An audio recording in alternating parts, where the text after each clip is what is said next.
My friends, let us pray as we prepare to hear God's word proclaimed. Loving God, what we know not, help us to learn. What we have not, grant us what you desire. What we are not, help us to become by the power and the presence of your Holy Spirit, to the glory of our risen Lord Jesus Christ, in whose name we pray. Amen. In a small seaside village in Pampatar, Venezuela, is a very old statue of Christ. It resides in a beautiful little church called the Church of Christ of Good Voyage, or Good Travel. The history of the statue and the church are inseparable. Apparently, in the earliest days of colonial rule, a Spanish warship tried on at least 2 consecutive days to leave the harbor, but couldn't because of high winds and waves. This uncommon occurrence actually served to preserve the lives of both passengers and crew, as within hours after the second failed attempt to set sail, the entire area was devastated by a storm that was unusually strong, actually hurricane strength, and very unusual for a location that far south. The people thanked God for his mercy. Then, taking the statue of Christ from the ship, they built, just outside the gates of the harbor fort, the Church of Christ of Good Voyage. Down through the centuries, even to the present, travelers in the area have come to this church to thank God for safe voyage, and to also pray for God's continued mercy in travel. You know, no matter how far any of us travel from home, the reality is that life is a journey, that we should never underestimate the importance of God, God's providential mercies as we travel through life. For God alone grants safe passage. God has a destination chosen and a purpose for every human life. I just heard an elderly minister this past week say, if you have a pulse, you have a purpose. Nowhere is this more evident in Scripture than in God's call of Abram, whom the writer of Hebrews highlights. We read in Genesis that God meets Abram in Mesopotamia and says to him, "Leave your country, your people, and your father's household, and go to the land that I will show you. I will make you a great nation, and I will bless you. I will make your name great, and you will be a blessing." Abram, later renamed Abraham, as we read in Genesis 17, was obedient to God. We read in our text today, by faith, Abraham obeyed when he was called to set out for a place that he was to receive as an inheritance. And he set out not knowing where he was going. It was not his destination that strengthened, tested, or proved Abraham's faith. It was his journey. When he set out, he had no idea where he was headed. He had no map, no GPS, no descendants, and he was so old, as the Scripture tells us, he was as good as dead. And having just had a birthday, I don't appreciate that Scripture as much as I used to. And yet Abraham believed. He had faith in the promises of God. Even though he wouldn't live to see the fulfillment of all God's promises, both he and his descendants never sought an opportunity to turn back, to abandon their journey, or return to familiar surroundings. Instead, we read that they saw themselves as strangers and foreigners on the earth, a people who desired a better country. And as Scripture put it, a heavenly one. Abraham and his people had faith that their pilgrimage, their journey, was the right thing to do. It was God's plan for them. And so they put their trust in God. It was not a specific place or a well-planned itinerary that gave them hope. It was God. God who enabled their every step. Through deserts, over mountains, through streams. Despite the hardships of their journey, God was calling them home to a place they'd never even been before. You know, it's easier to talk about this kind of faith than it is to fully embrace it. The author of Hebrews writes, faith is the assurance or the substance. I love the Greek here because it gives the sense of something solid, foundational, basic, a concrete reality upon which other things are constructed. The word is hypostasios, constructed from the root stasios, meaning the place, setting, or standing pillar upon which other stones are placed, and the prefix hupo, which means under or below. Together, they are meant to signify a foundation of substance, something that you can build upon with certainty, something assured. Faith, then, to the writer of Hebrews, is the pillar, the rock, the solid foundation, the certainty upon which we hope. Faith in the providence of God, to the writer of Hebrews, is not something that we merely wish for or long for. It is something we claim with utter conviction. You know, I find it interesting that the writer of Hebrews doesn't have the same passionate fervor that Paul seems to so often project. Unlike Paul, the writer of Hebrews doesn't contrast words like works and faith or speak of faith in terms of justification. Rather, he deals with faith in reference always to the future, assuring his readers that no matter what the future holds, as we've all heard before, it is God who holds the future. It is God upon whom we can rely. The writer of Hebrews is a very convincing author, as Christians throughout the ages have turned to this letter for hope and assurance. By taking the examples of great people of faith, people like Abel, Enoch, Noah, Abraham, and Sarah, the writer of Hebrews demonstrates the reality, the reliability, the certainty that we can have in God's promises.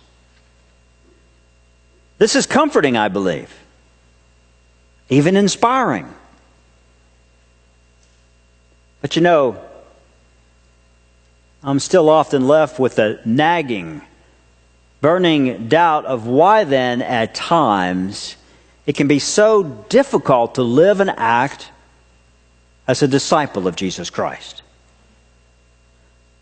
You can tell me that God will be with me every step of the way on my journey of faith until you tell me, oh, and by the way, Conrad, pick up that cross.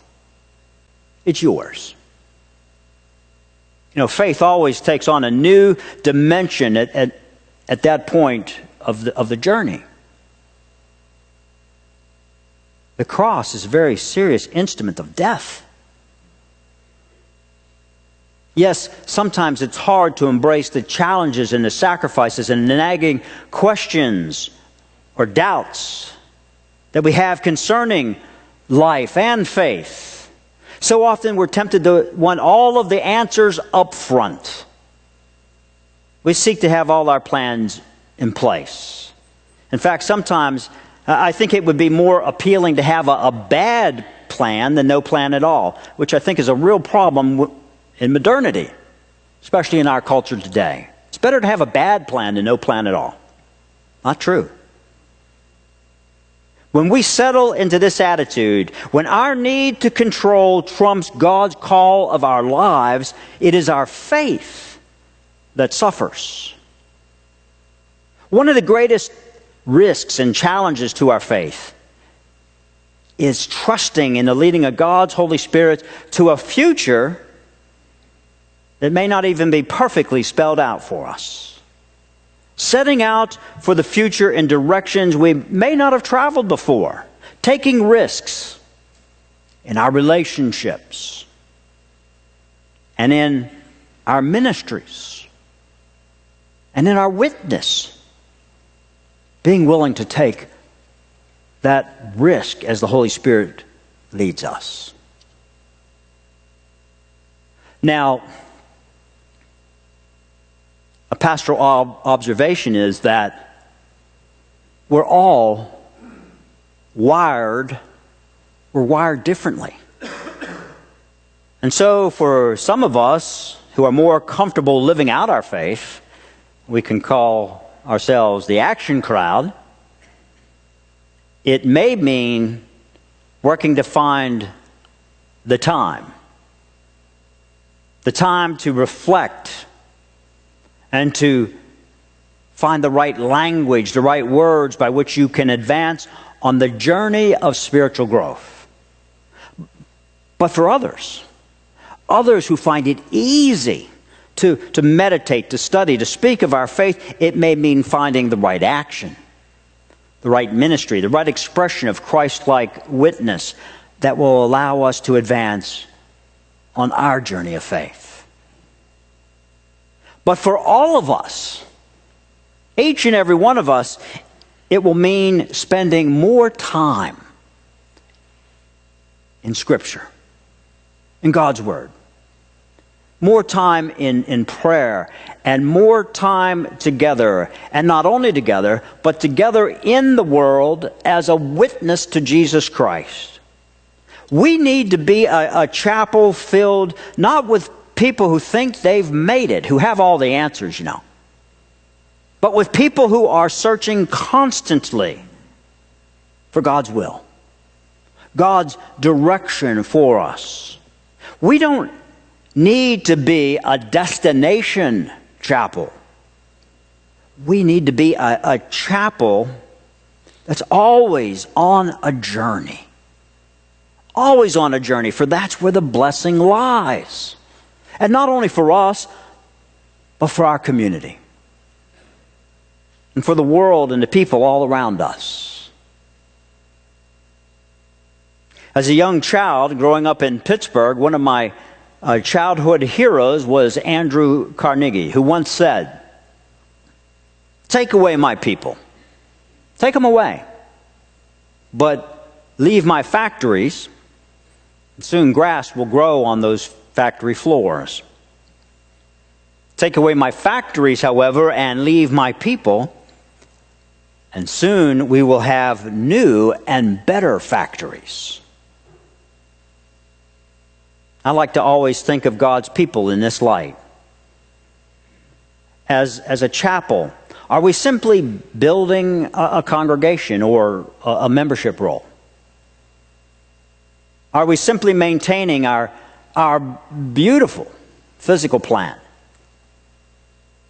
Or are we seeking to build a community of faith, the body of Jesus Christ and His people in this world, working in this community and beyond? Only one will last. So let us choose carefully. I wonder what our ministries might look like if we truly put our trust in God with both the beginning and the end of our journey starting today. What would our ministries and missions look like if we took more risks and worried less? If we committed ourselves to the study of Scripture, of God's Word, to prayer, and to living as the body of Jesus Christ in this world. If we became so focused upon living as Christ lived, that we begin to look different to the community all around us, like strangers and foreigners on this earth. People who live with a burning desire for a better country. And as Scripture put it, a heavenly one. The Christ-sighted pilgrim, like those detailed in Hebrews, come quickly to terms. They come quickly to terms with detours, with defeats, with injuries, bad weather, hostile forces, setbacks and heartaches, because he or she understands that joy is not limited to the arrival at a destination, but includes faithfulness on the journey, in the certainty, absolute certainty, faith that God's promises will be fulfilled. If we turn to Jesus, we may not always have, as sailors will tell you, fallow seas and a trouble-free voyage, but we can experience joy on our journeys that no earthly power can promise and deliver. Yes, our obedient journey may involve tremendous sacrifice and commitment, remembering always that Jesus said, Conrad, pick up that cross, because you're headed with me to a destination that may even resemble, in some ways, Calvary. Pick up your cross. Follow me.